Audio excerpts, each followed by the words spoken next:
Hey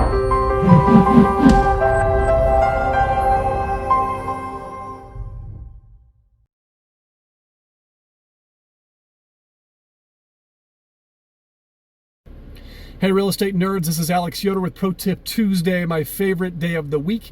And today I'd like to talk about cash for keys agreements. Now, the reason that cash for keys agreements are so much more important today than they were yesterday is because of the CDC's order.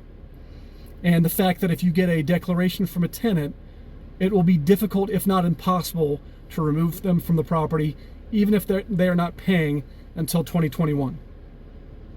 Now, even if you don't get a declaration and you show up in court, what the local magistrate is doing is they're handing out these declarations to tenants at the courthouse. So they're giving tenants free legal advice, which is awesome. The other thing is, when you're sitting there in front of the judge, they're telling the tenant, look, I can either give your landlord a judgment for possession today, or you can sign this piece of paper. Now, whether the declaration items apply to you as the tenant or not, whether it's true or not, you're probably going to sign that instead of being evicted from the home. Also, if they don't show up in court and you get a default judgment, the magistrate is requiring that the sheriff's department post information about these declarations when they post the writ. So you're hoping they don't show up, you're hoping that they don't read, and if those two things happen, you might be able to remove them from the property.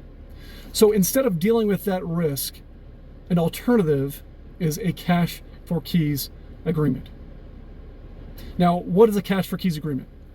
We are giving the tenant money to vacate the property. Now, you might be thinking, why would I do that? I've already given them money because they haven't paid rent for 4 months. That's not what this is about. The cash for keys agreement is additional money that you are paying to the tenant to have them vacate. It is a tool. It is an optional tool.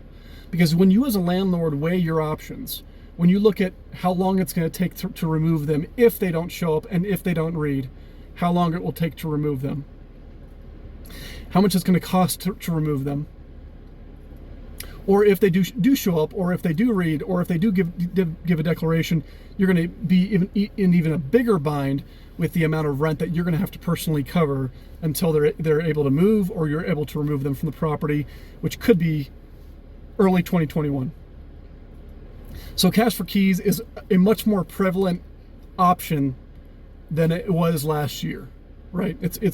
It's definitely something that landlords should consider. Now, you need to speak with your attorney to get advice on if that is the way that you should consider going as a landlord, if that is the option that you should potentially offer to the tenant, but also to get a template, a cash for keys template that covers all the bases and wraps up the agreement as neatly as possible. Now, I can't speak to the exact dollar amounts that you may offer.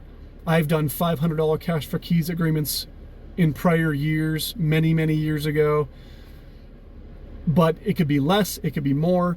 It depends on what's going to work to get the tenant or convince the tenant to vacate voluntarily and to surrender possession of the home. So consider that as an option. That is all for today. We'll see you next week.